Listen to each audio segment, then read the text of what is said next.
Et moi j'ai commencé la musique avec un jeune Ghanéen, donc anglophone, qui lui, en voulant imiter mon père, a commencé à m'appeler Tiken.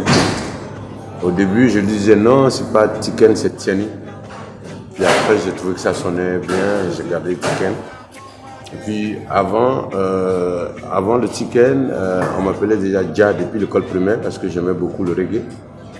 Voilà, lorsque le maître s'absentait quelque temps, je venais devant et je parlais aux élèves de reggae, de Bob Marley, de Bernie Spears, je parlais à tout le monde. Donc tout le monde m'appelait Dja à l'école primaire.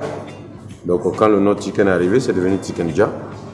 Et puis le nom Fakoli, c'est le nom de mon ancêtre, qui était un grand guerrier qui a combattu auprès d'un empereur de l'Afrique de l'Ouest qui s'appelait Sundiata Keita. Et donc le chef de guerre de Sundiata Keita s'appelait Fakoli Kumba Fakoli Daba, c'était mon ancêtre. Donc quand j'ai appris son histoire, j'ai décidé d'ajouter le nom. Ça donne Tiken Dja Fakoli. Mon meilleur souvenir d'enfance, c'est dans mon petit village dans le nord de la Côte d'Ivoire, où j'ai été expédié par mon père parce que j'étais dans une grande ville et il paraît que j'aimais beaucoup danser. Je refusais d'étudier, je préférais danser à l'époque. Donc mon père m'a amené dans son petit village pour que je puisse me concentrer sur les études. Et je pense que c'est là-bas que j'ai passé les meilleurs moments de mon enfance. Il y a un fleuve dans le village, donc tous les week-ends on allait se baigner là. Et puis c'était un village sans électricité. D'ailleurs, pendant que j'étais là-bas, le village a été électrifié. Mais avant l'électricité, c'était les lampes à pétrole, etc. Donc voilà, c'est vraiment une période de ma vie qui m'a marqué. Dans 10 ans, je me vois dans mon petit village en train de faire de l'agriculture pour encourager la jeunesse à s'intéresser à l'agriculture. Parce que je trouve que ce n'est pas normal qu'on parle de crise alimentaire en Afrique. C'est pas normal. Alors que la terre est fertile. La terre est fertile, il y a le soleil, il pleut, il y a des bravalis. Donc il n'y a pas de raison qu'on parle de manque de riz, manque de tomates, manque d'oignons. C'est pas possible. Donc voilà, moi j'ai envie de dire aux gens que ça c'est pas possible. Et la meilleure manière de leur dire ça, c'est d'être dedans.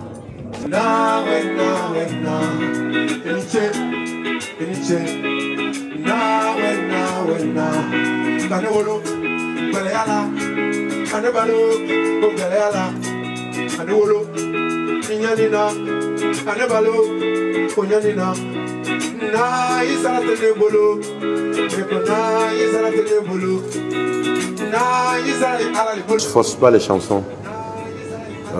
J'ai une chanson d'amour dans mon album qui s'appelle Tata, qu'on a repris d'ailleurs dans le dernier appel. C'est la seule chanson d'amour de mon répertoire.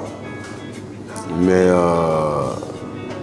c'est pas ce dont vous voulez parler. Voilà, moi je suis un soldat au combat et qui a peut-être le temps de parler d'amour ou de faire, voilà, mais qui pour moi, je pense qu'il y a d'autres soldats qui sont mieux placés pour parler d'amour. Mais des fois, justement, on arrive à voir un homme par ses actes et aussi par rapport à une femme.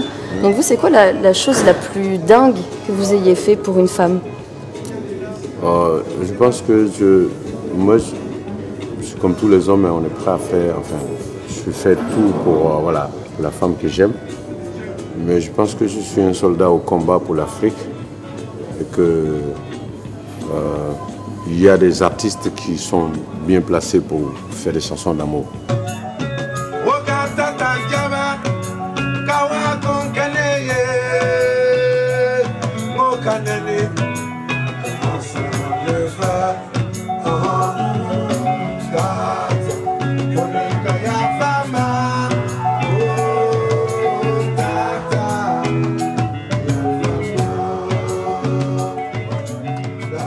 C'est pas le dernier album. Je pense qu'il y aura d'autres albums, hein, j'espère d'ailleurs. Mais c'était tellement urgent de parler d'unité là. L'Afrique unie aujourd'hui, pour moi, gagnera tous les combats. Ce continent-là est tellement le soleil, la pluie, l'or, le diamant, le manganèse, tout. Nous avons tout. Quand on sera fort, on pourra être en paix parce que personne ne pourra, les gens vont arrêter de nous exploiter. Je pense que dans le temps, nous allons nous mettre au-dessus des religions, au-dessus des ethnies, au-dessus de tout ça pour mener le combat commun.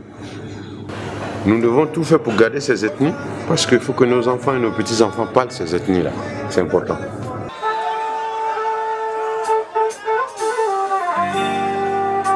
La révolution par l'éducation. Nous disons à tous les parents de mettre leurs enfants à l'école. Par l'éducation, c'est le socle et c'est l'éducation qui réveille.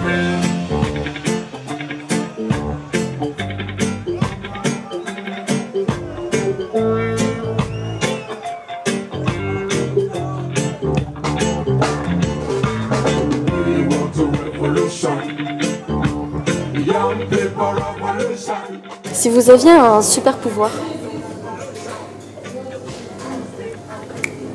c'est tout fait tout de suite pour que dans la tête de tous les Africains, on se dise qu'il faut qu'on forme un seul pays, les États-Unis d'Afrique. un claquement de doigts magique. Voilà. Qu'on fasse les États-Unis d'Afrique, qu'on soit ensemble. Voilà. Et justement, si vous étiez élu président des États-Unis d'Afrique, quelle serait votre première décision ? La première décision, je voterai un budget pour mettre l'accent pour encourager l'agriculture. Parce que je pense que l'agriculture va créer beaucoup d'emplois. Et je pense que grâce à cette action, l'Afrique pourra nourrir même une partie de la planète. Justement, quand vous parlez de votre combat, à Mayotte aussi, on pourrait dire qu'il y a des choses qui ont été faites, d'autres qui restent à faire, des choses qui doivent être dénoncées, qui le sont, ou peut-être pas assez. Vous, ce serait quoi ? Vous auriez à dire ? Bon, je pense que comme je n'ai pas vécu ici, je ne peux pas savoir exactement ce qu'il faut dénoncer. Mais je sais que les Maoris sont des Africains et que les mêmes choses qui sont à dénoncer en Côte d'Ivoire, ça peut être les mêmes choses ici. Hein. Voilà. Mais je ne peux pas directement répondre à cette question parce que je ne vis pas ici. Voilà. Mais je sais que c'est un pays, voilà, c'est une région, un pays qui a fait le choix de s'associer à la France. Et je sais que ça ne va pas être facile. L'apprentissage va être difficile. Surtout quand on va commencer à parler d'impôts, tout ça, ça va être chaud. Hein. Ça va être chaud. Donc il y a plein de choses comme ça. Et puis la monogamie, tout ça, ça va être chaud. Bon, donc il y a plein de choses, voilà. Mais bon, comme je ne vis pas ici, je peux pas, j'aime pas m'aventurer dans les trucs comme ça, voilà. Ouvrez les frontières, ouvrez les frontières. Ouvrez les frontières, ouvrez les frontières. Vous venez chaque année, l'été comme l'hiver, et nous on vous reçoit toujours les bras ouverts. Vous êtes ici chez vous, après tout peu importe, on veut partir alors, ouvrez-nous la porte. Je suis venu pour la première fois à Mayotte en 2002, je crois. Et en 2002, je suis venu et je suis revenu en 2004. Et j'ai habité à Amjago pendant 2 semaines. J'avais le choix entre rester à l'hôtel ou aller vivre dans le village. J'ai fait le choix de rester là-bas, vivre dans le village.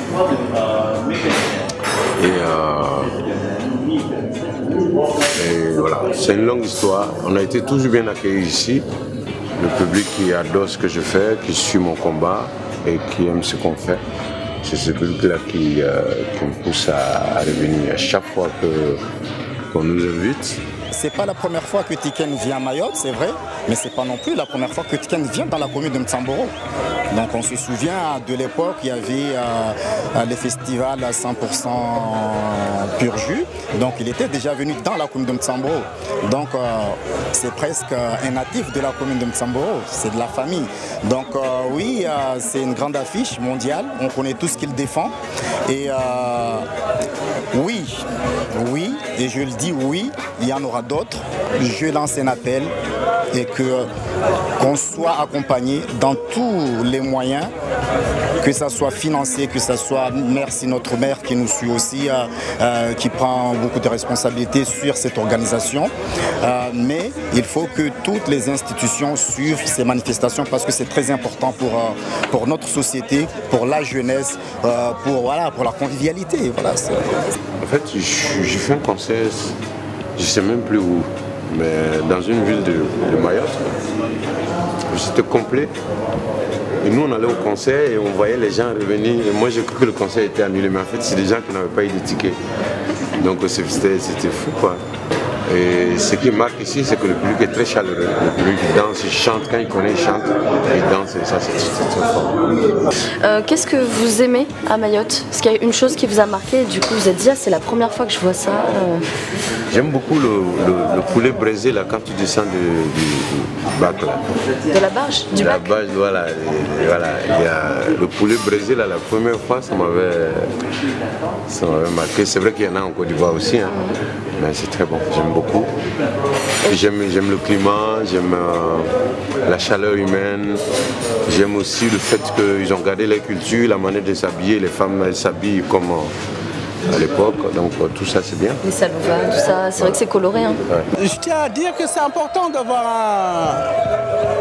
un artiste de ce niveau-là et qui se focalise sur Mayotte, puisque ça permet, je pense, que de tirer vers le haut le côté culturel qui est qui est certes commence à décoller, mais pas assez. Il y a beaucoup de talent ici et les formations ne sont pas en place, mais si c'est en place, on arrivera à ce niveau-là. Et je pense que le fait que Tiken, les gens le voient à la télé, le fait qu'ils les rencontrent, ils discutent avec eux, ça permet de dire qu'eux aussi peuvent derrière la télé, s'ils veulent être derrière la télé. Hein. Mais c'est pour dire juste qu'il faut que les jeunes rêvent. Que ce soit en sport, que ce soit, il faut que les jeunes rêvent. C'est très important.